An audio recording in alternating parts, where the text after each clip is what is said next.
Para comenzar, el artículo parte de un problema muy común en estadios modernos: garantizar la conectividad Wi-Fi o 5G para miles de usuarios al mismo tiempo. Para lograrlo, se necesitan muchos puntos de accesos, pero ubicarlos correctamente no es tarea sencilla, porque la señal depende de la geometría del estadio, de la orientación de las antenas, la frecuencia y hasta los obstáculos. Las mediciones físicas son costosas y el ray tracing puede tardar mucho cuando hay muchos transmisores. Por eso, el artículo propone usar aprendizaje automático para predecir la señal de forma más rápida. Introducción. Actualmente, los estadios modernos requieren una gran cantidad de antenas para soportar miles de usuarios conectados simultáneamente.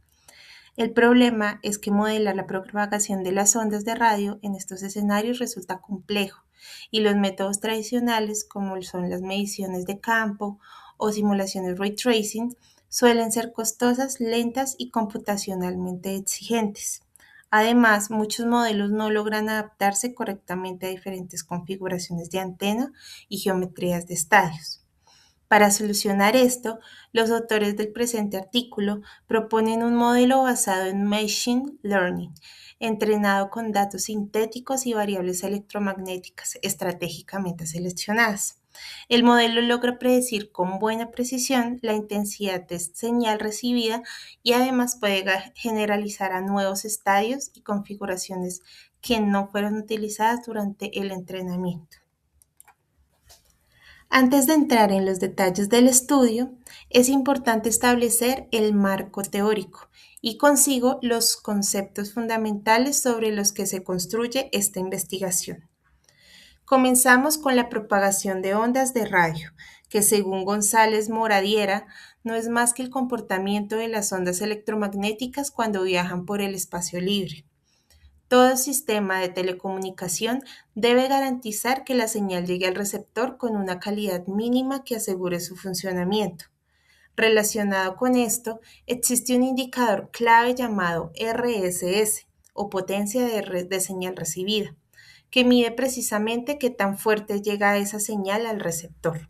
La regla es simple: a mayor RSS, mejor calidad de comunicación.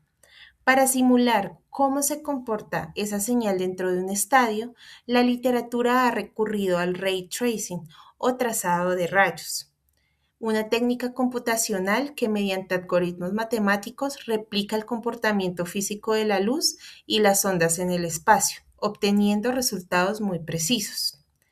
Finalmente, el concepto central de este trabajo es el Machine Learning, que permite que un sistema aprenda patrones directamente desde los datos.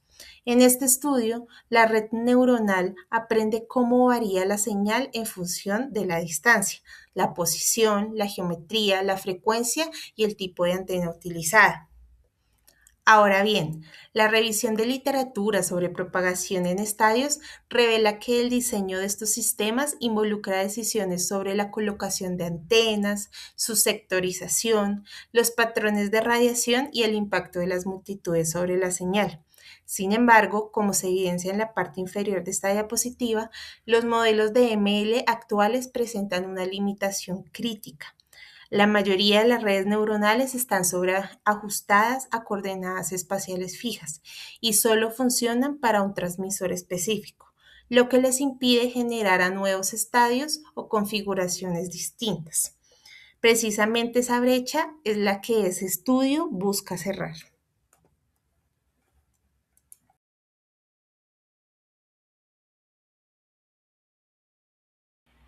Para el entrenamiento del modelo tenemos tres parámetros principales que se usaron.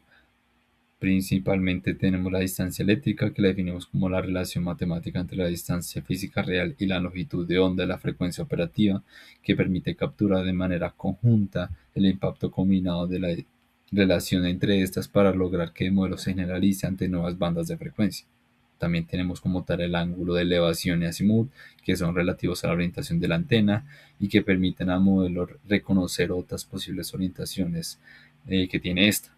Y por último tenemos la ganancia de la antena calculada, que es exclusivo a lo largo de la trayectoria, que conecta al transmisor y al receptor y que pues permite este análisis.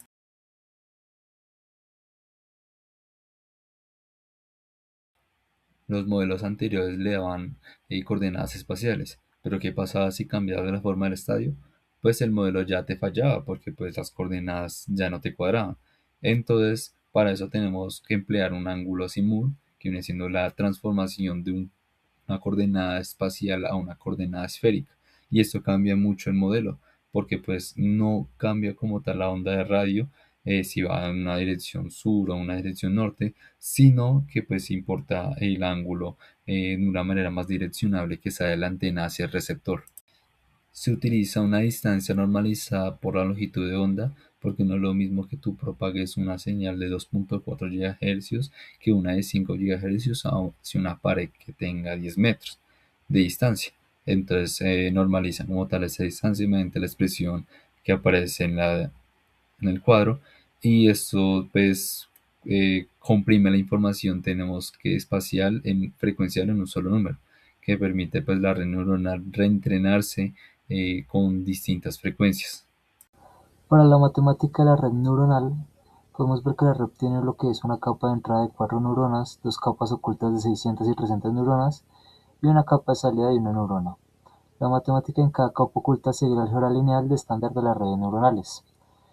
Aquí podemos ver lo que es la ecuación del vector de salida de una capa, en este caso h, la cual se calcula tomando la salida de la capa anterior y multiplicándola por la matriz de peso W. Esta matriz W es esencialmente el cerebro del modelo, ya que contiene lo que la red aprende iterativamente. A este producto se le suma el vector de sesgo B y el resultado se pasa por una función de activación gamma. En este modelo de regresión física se emplea la función ReLU específicamente para evitar el problema de la desaparición del gradiente durante el entrenamiento. En esta diapositiva podemos ver la función de costo, en este caso para optimización. Aquí vemos que la red necesita evaluar qué tan equivocadas son sus predicciones iniciales, y para lograr esto se utiliza una función de costo, específicamente de error cuadrático medio, o también conocida como MSE. Esta ecuación compara directamente la ganancia de trayectoria predicha por la red neuronal contra el valor real, generando previamente por el simulador de ray tracing. Durante la fase de entrenamiento, el algoritmo de optimización calcula este error y ajusta los pesos W para minimizar progresivamente esa diferencia, hasta que el modelo alcanza la precisión requerida.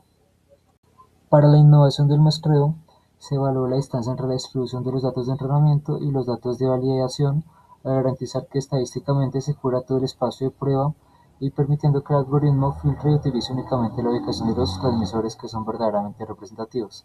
Es decir, se le enseña a la red físicamente el entorno usando la menor cantidad de datos posibles sin dejar vacíos de información. Analizando la eficiencia computacional, podemos ver una comparativa entre el método de ray tracing contra la propuesta de la idea de inferencia ANN.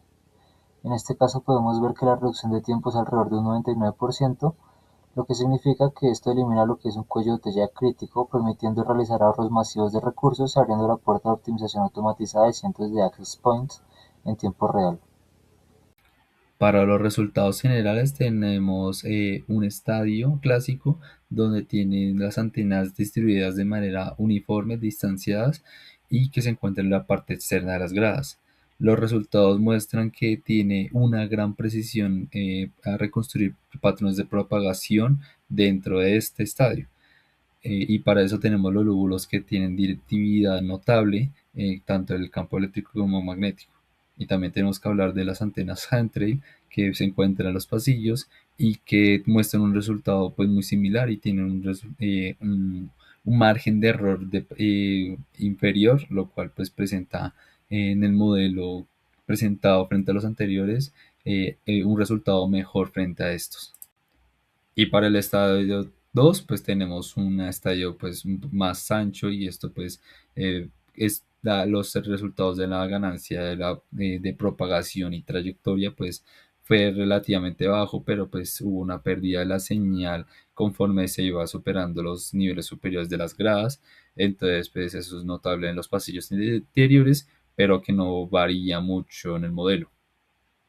Y con respecto al estadio 3 pues tenemos que son como tienen superficies curvas continuas, pues rompe la simetría, y pues esto tiene puntos de reflexión y difracción en las ondas de la señal. Entonces tenemos que para las antenas Hentril o las que están comúnmente puestas en el techo, pues se presenta que tiene una directividad notable en las graderías elípticas, pero que pues presenta variaciones en el modelo porque no es un modelo que se ha sido entrenado anteriormente con ese tipo de estadios, sino que es algo comúnmente nuevo. Entonces tenemos márgenes de error un poquito altos, pero que el modelo pues puede interpretar y puede asumir correctamente de todas formas. Ahora, aunque el modelo es muy útil, tiene algunas limitaciones. En primer lugar, se entrena principalmente con datos sintéticos generados por ray tracing, no con mediciones reales directas. En segundo lugar, aunque después predice de una forma rápida, necesita una etapa inicial de simulaciones para crear los datos de entrenamiento. En tercer lugar, su precisión depende de que el entrenamiento cubra bien distancias, ángulos, frecuencias y patrones de antenas. Y finalmente, en escenarios reales, factores como multitudes, bloqueo humano o materiales del estadio pueden afectar la señal y requerir validación adicional.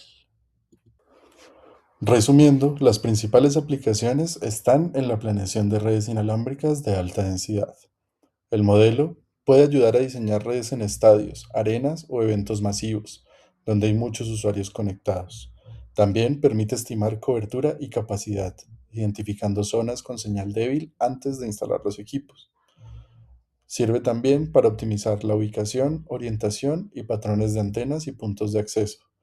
En resumen, ayuda a diseñar redes Wi-Fi o 5G más eficientes, reduciendo simulaciones, interferencia y costos de planeación.